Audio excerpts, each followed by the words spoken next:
Darkness falls across the ring when we hear the tin bell ding. Creatures crawl, slither, and fly across the moonlit evening sky. Bump in the night, or one on a mat. I can hear the blood splash. Sports entertainment and a late night fright make for a fantastic Saturday night.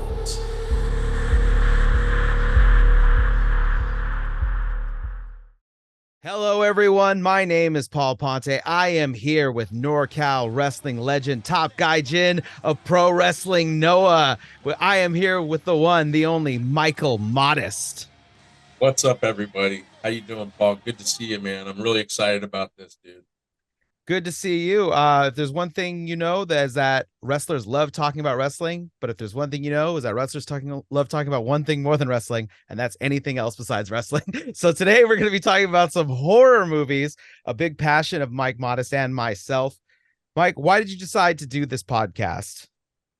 So, man, when I was a kid growing up in the Bay Area, Richmond, El Sobrante area, and also Vacaville, growing up, man, Friday after school, I would head home and I'd get the TV guide and I'd go through and I'd circle like every horror film and every wrestling show that was on from Friday afternoon all the way to Sunday night, and usually I'd go to school Monday morning pretty tired because I'd stay up and watch some UWF wrestling late Sunday night. I think it came on at like midnight Sunday nights. And there was a couple other things. They had a Pro Wrestling Illustrated TV show for a little while that was also on my black and white TV. I could get it with the UHF channels. That's something probably never even experienced. It's like the you could change it, and then the UHF you could get like two channels that you couldn't get otherwise. But they were usually, not worth watching. But it was Sunday night, wrestling. So I would just go and that was my whole weekend. It had to do with wrestling and horror films. And yeah, I went outside and played football and I played pickle and different things, but that was all in between, the schedule of horror films and wrestling. So for me, they always went together. And so yeah, I'm excited about doing this, man. To me, it does go together, and I think it's a cool way to honor wrestlers that have passed. Especially some of them that I know, and maybe I can, just have a personal story throw in there that maybe get fans to understand the person a little more, and also just pop their name for a second again, put it out there in the universe and let them know, hey man, we're still thinking it. Absolutely. For this first episode, sometimes we're going to talk about a single movie. Sometimes we're going to talk about a couple movies in relation to each other. That is the case today. We are talking about Evil Dead, the classic horror film from Sam Raimi, as well as the 2013 remake made by Fede Alvarez, which, by the way, when you mentioned wanting to do this movie and you mentioned 2013, I thought, no, that movie had to have came out in 2017 or 2018. No, this movie came out 10 years ago already. I couldn't believe it, how time is flying. I'll tell you what, I said the same thing. I was like, oh wow, there was a 2013 version. I must have not seen that one. I must have slept through that one and watched the 2018. I was thinking it was much newer than it is too, and it still has a newer feel. Like when you watch it, man, it's a great film. So looking at the two films, for one thing, the Evil Dead 1981, it had a budget of $375,000, right? And 2013 is like 17 million. Yeah. So I mean, so like, let's look at that difference just right there off the bat. Like, I mean, and I would say this too. I know the actors in the first film didn't get paid like tons of money, and it took only 12 weeks to film. So I would kind of almost say like, man, there must be some money missing in that 375, you know. Um, but they accomplished something amazing for, just over $250,000. But it didn't have, to me, it didn't have a feel of over $250,000 for 1981. But it was one of the scariest films that I'd ever seen. And in a lot of horror films, the comedy can ruin the fright and the horror aspect of it. And in this film, it seemed to almost accentuate the sheer terror, you Yeah, know. and there's a lot of people that really hardcore fans of the original who don't like the remake because the remake is very serious and not comedy oriented. However, we're looking at the original as far as comedy. I mean, Evil Dead 2 is where it starts to get actual comedy. Evil Dead 1 is only funny because it's low budget. I mean, the intention was not to be funny, it just is. It just is. When he's slamming the plates on his head, psh, psh, when his hand goes bad, it's so amazing. Yeah. In And the original one, it was supposed to be, the grueling terror. That's what it was. That was his original idea behind it, which is why I like when Fede Alvarez said, oh, they were like, oh, did you go back and like study the original one again? Like when you decided to do the remake? He said, no. He's like, I wanted the way I saw it when I was a little kid, when I was scared to death of that movie. That's the image I want in my brain when I remake this movie. And that is why the new one is the way it is. This is the kind of movie Sam Raimi would have made if he had the $17 million to make this movie. yeah, man, good point. See, that's what I really liked about the 2013 version was that they didn't try to add any comedy. They didn't try to make it feel gritty by little tricks, hair in the film or anything like that. They kept it. They made it just a great scary horror film. And something I really liked was that the first character to get infected, which I think her name was Mia, right? Mm. She they were all there to support her because she had an addiction. And so the fact that she started saying, "Hi, we got to get out of here," we got to get back to the city, we got to get the hell out of here.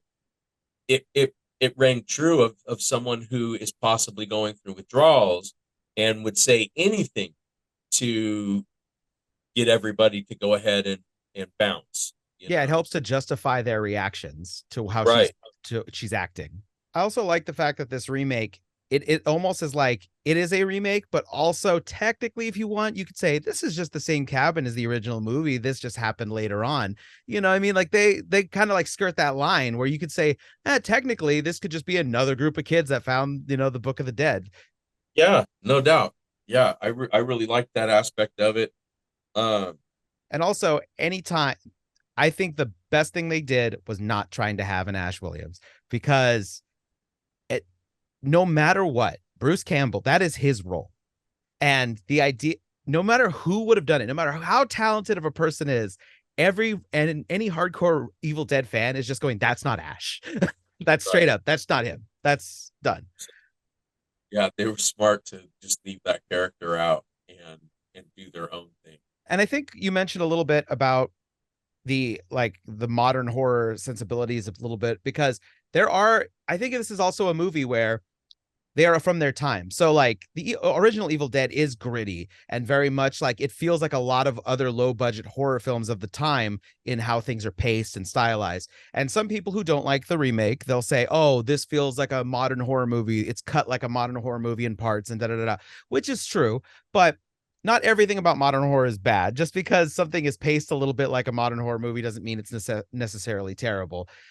But also the idea that they were gonna what did you think was gonna happen? They were gonna make a horror movie in 2013 and it was gonna be paced like the original. Like that's not how movies work. If you made a lot of movies like 70s films that were that slow paced, modern audiences would be a little put off. Yeah. I loved in the remake the scene where he's getting stabbed in the eye with the needle repeatedly.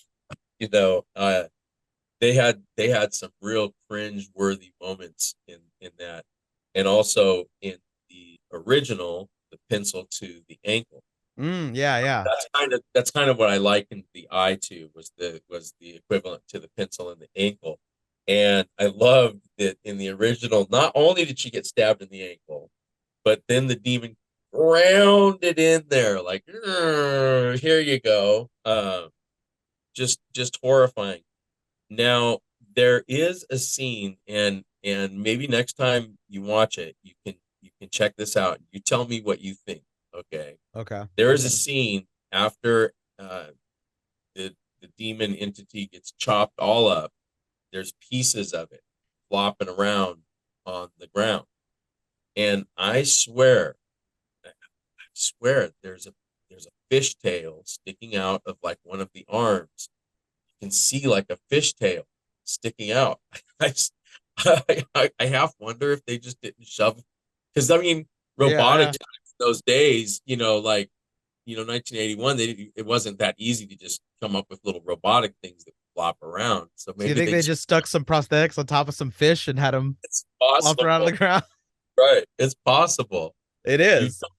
you tell me what you think, man, because I'm telling you, there's a part, you know, her head's like positioned over here, and then there's body parts everywhere, and there's the one that's flapping, and it just looks to me like a I'm gonna look like in the credits to see if no animals were harmed in the making of this film. Is on, right. it's on there. Yeah. They might have Also, rushed it right back to the river or whatever lake they were right by. I mean, yeah, this is true. I also like the other thing too is as far as comedy in the remake goes, I don't know about you, but when I saw it in theaters, like the added gratuitous gore really causes a lot of nervous laughter among people. Just like, I can't believe this is happening on the screen right now. right. Oh yeah. It's over the top, which even the first one was over the top for its time. When she gets burnt in the fireplace, Mm-hmm. and she's screaming, you know, "Get me out of here!" And Ash pulls her out. She says, "Look what you did to my pretty face," you know. And she turns around, and the gore was so over the top. And there's something about that not clean looking makeup. It was you know, there was times where you could tell that it wasn't even the same person, like the wig would change slightly different, you Mm-hmm. know, or something. And but somehow it works in that film. Um like a lot of horror films, you know, there's certain makeups that people do that end up being really epically scary. And Evil Dead was like the Exorcist for me, in that it was a nightmare inducing film. You know, when I saw it, it definitely affected, uh, all of a sudden all the monsters in my dreams looked a little like a Sam Raimi, you know, Yeah. uh film, ghoul, you know. There's just one thing I wanted to say too that blew my mind, actually, because I wasn't privy to this. Like, I knew that Sam Raimi had directed the first three Evil Deads, but I had no idea that he did like Doctor Strange, Mm-hmm. Crawl, 65 Million, Miller's Crossing, which is one of my all-time favorite, like, mobster kind of, you know, that was my introduction really to John Turturro. That was like one of the first films I saw John Turturro in, was Miller's Crossing. Fantastic movie. Oh man, and so it it it just blows me away that here's a director that has everything he's done, I've pretty much watched and loved. It's That's also amazing because when you go back and watch it, and this is a college kid making a low budget movie in a forest with his buddies, basically, And Yeah. you can still see the same kind of camera shots he uses to this day in that original piece. Like his imagination, his brain, the way he decided to shoot stuff is still the way he does it. Yes. Oh yeah, man. You can see it in a lot of his work. Uh, Thank you, Sam Raimi, for all the nightmares. Yes, absolutely. I'm Michael Cariglio, and I hope you're enjoying The Wrestling Dead. You know, death seldomly comes invited. Should the unthinkable happen to you, will your family be taken care of? For information about life insurance or a career in financial services, please contact me at michaelcariglio@myyahoo.com.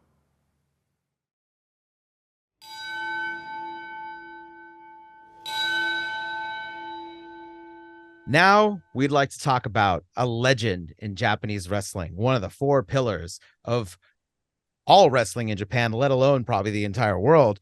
We are going to talk about Misawa, a man that you had the pleasure of actually knowing in person. You knew him as a friend, and let's just, I want to give it right over to you, and let's talk about the man, the myth, the legend, Misawa. You know, there's so much to say about him, and I do want to keep these kind of short, and I want to keep them to about 10 minutes. You know, in wrestling, we do a 10 bell count when someone passes, and so we're kind of trying to do like a 10-minute tribute, you know, to kind of just pop their name again and let people know about them, you know, and also just remind that new generation that sometimes looking in the past uh, is going to benefit you a lot more. If you bite something from someone who's dead, no one's going to say, "Well, hey, you're copying that," because once someone's dead, people stop watching their stuff a lot of times, you know. And it's not so much true with Misawa.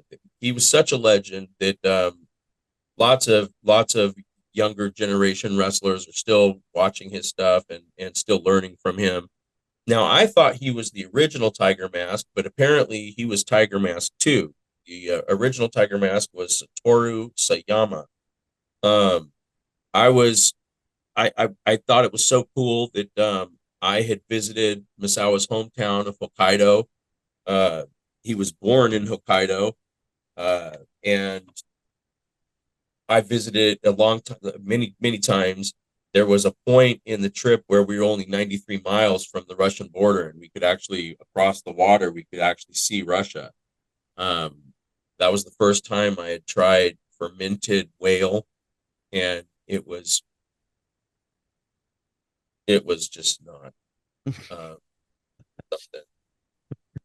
You know, like there's a No lot of raving foods. reviews of the fermented No, whale, huh? uh, so there's a lot of foods that you eat because of necessity. You know, so like if you were in Hokkaido back in the day when they didn't have like heated anything and they didn't have electricity and stuff, I could see you maybe doing that, burying some, whale fat and gnawing on it, in the spring or something. But I would say stay away from that now. But when I look at Misawa, so when I first met him, I was surprised at how actually big he really was. He was 6'4".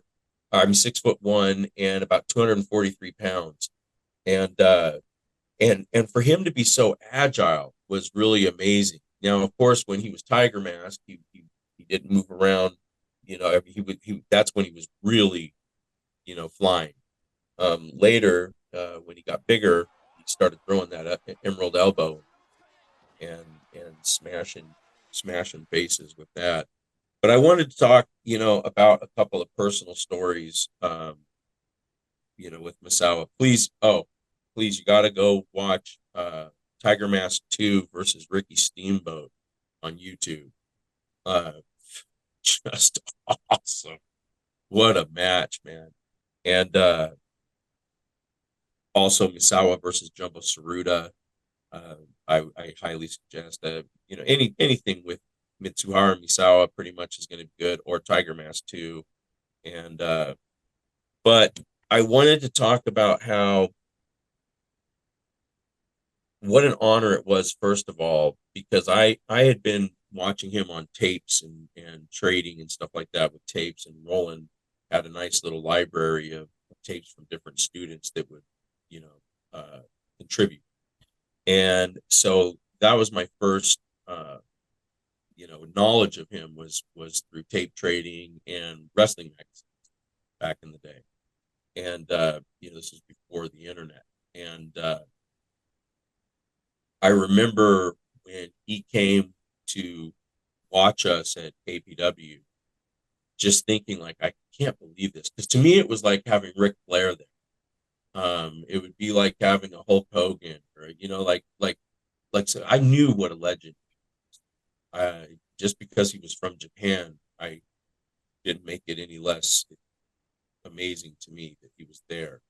And then when he said, "Yeah, I'm hiring," that's like a different level, because now you've got this legend that you admire and think so highly of, and he's saying, "You're good enough to be in my club, kid."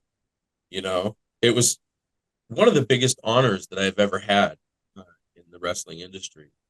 And I remember the first couple of tours, like and really honestly, every tour, I'm not trying to sound like a complete jabroni here, but I was, where he was concerned, I was a complete mark. And when he would see us in a restaurant and he would come in and pick up the tab, I always felt a little bit like a happy dog. How you feed a dog, they're like, "Oh boy, oh, you're so cool. I just love you so much." And it was hard for me to hold it in. I wanted to run up and high five him and hey man, you're the best, bro. But you gotta try to stay professional. That is, I will say, because there's a lot of things about modern wrestling that gets talked bad about. The one thing I do really enjoy is the fact that, marking out for your fellow professionals is not as frowned upon today, which I kind of like. I kind of like that you're allowed to now to be like, "Hey man, you were amazing. This match was awesome. You're great." And you can just say that now. Whereas before, that was like, okay, kid, relax. Right. Oh man, it really was like it was when I got into the industry, there was so much hazing and so much honestly, man, like anybody with like really delicate feelings wouldn't have survived the industry when I first broke in. Like it was so different now. I remember the first time I ever heard that the term jobber wasn't being used anymore. Terry Taylor was like, he heard me use the term jobber, and he goes, "Oh, we don't really use that word anymore." And I said, "Oh, really?" I was like, "Well, what word we use?" Enhancement talent. Yeah, he says enhancement talent. And I said, I was like, "Well, Jesus, that's an insult. Enhancement talent means you're not even good enough to be talent by yourself. You're only good enough to enhance someone who is talented. You're the enhancement. That's it. To me, being a jobber was like being a journeyman in carpentry. It's like or a a greenhorn or whatever you want to call like a beginner in any industry. It's to me, it's okay to have that entry level position. I was happy when I was a jobber. I was like, man, this is cool. All I got to worry about is losing. That's easy. What's your move? That's all I had to know was, hey, what's your move? What do you do for the finish? Oh, okay, cool. Yeah, just hit me with that. What expectations or what ideas of what you were going to be doing in Noah did Misawa give to you? Did he give you any, or did he just So it was real. It was non-directional, really. They had their own things in mind in a way, but they never really clued us in on, we want you to do this or we want you to do that. It was really sport oriented, and I really always appreciated that. They pretty much let the wrestling be the star of Noah. in lieu of silliness. For example, a lot of people don't know this, but we weren't, like even for Noah, like you weren't just allowed to just go brawling all over the arena, or like you had to get okay to use a chair. You had Mm. to get an okay to use any kind of foreign object at all, from the office. You had to get an okay to add too much comedy. There were certain things that you had to get the okay with. There was one thing that I was wrestling this guy that was a karate dude named Oyagi, and Oyagi wasn't a great pro wrestler, but he was a good karate dude, and it was kind of hard to come up with entertaining matches for a wrestling crowd based on those two skill sets. And I had come up with this idea that Oyagi was going to, as we were circling, getting ready to lock up, I hit him with the crane kick, the flamingo pose from Karate Kid. Mm-hmm. And I said, Oyagi-san. And he stopped his attack. He was about to come in and he'd see me do the crane pose. And so we repeated that a couple times. And then finally he charges. I go for the crane kick. He went into a low leg sweep. He knocked me on my back by sweeping my leg out, my leg that I came down on. He'd sweep that one out, boom. And then I'd sit up and he would do wax on, wax off on my head because I was bald, right? And when I first pitched the idea to him, we had to get an okay from the office, Misawa in particular, and he gave us an okay to do it. And then I actually ended up kind of doing the same thing with Misawa in a match. Misawa okayed it. And when he did the wax on, wax off part, he slapped me in the top of my head after. And dude, when I just said it, I got the chills right here in my head. My body still reacts to the slap that he gave me on my head. It was so hard. I've never been slapped that hard in my life. It's especially right on top of my head. And for the longest time, it was actually still sore to the touch, like there was some kind of nerve damage or something, you Wow. know. But hey, it was okay, man. That was my boss was the coolest, you know. Yeah. Uh, the other thing I thought was really interesting is that he always expected you to give it to him, the way he gave it to you. Like he wasn't one of those guys that was like, well, I'm the boss, so you better take it easy on me while I'm gonna dish Oh it no, out. he got dumped on his head more times than he probably should have. Yes, definitely. And unfortunately, that's what ended up causing his death, his untimely death, was getting dropped on the head, and like, apparently he had some kind of issue that was just lying in wait, and that was the last bump. Rick Thompson, uh, the guy that primarily trained me for professional wrestling, not my first trainer, but the one that really trained me to be more than just a jobber. Um, Rick Thompson, he used to always talk about the bump part, say, you only have so many bumps, and each time you take one, you're checking that card. You don't realize it, but you are checking that card. And all of a sudden, one day, Mike said, "You are going to take that bump, and that'll be the last one. And you'll realize it.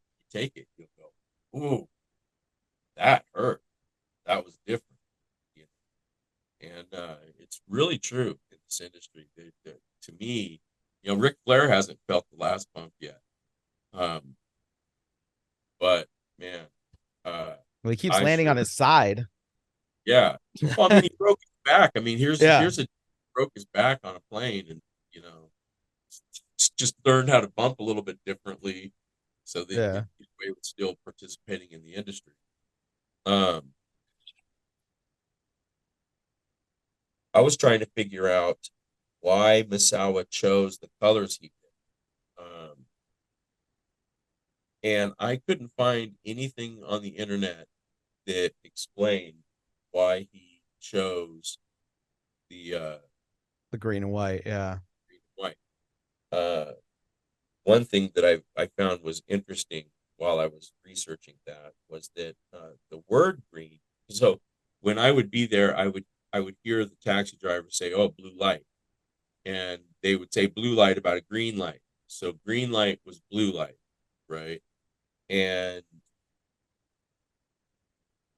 so I thought that it was kind of maybe switched or something. And but then I found out that the word green is actually relatively new uh, for the Japanese Midori. So Midori is actually kind of like a newer word.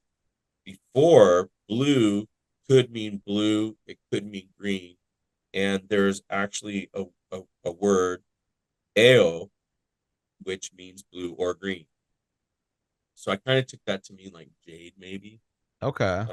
But yeah, just a little piece of information, little worthless piece of trivia for you. Um, Also, I watched a documentary on YouTube that was really well done. It was called Sacrifice, and it talks about the entire Sawa's entire career, basically, and how towards the end he probably should have, got out of the industry before it used him all up.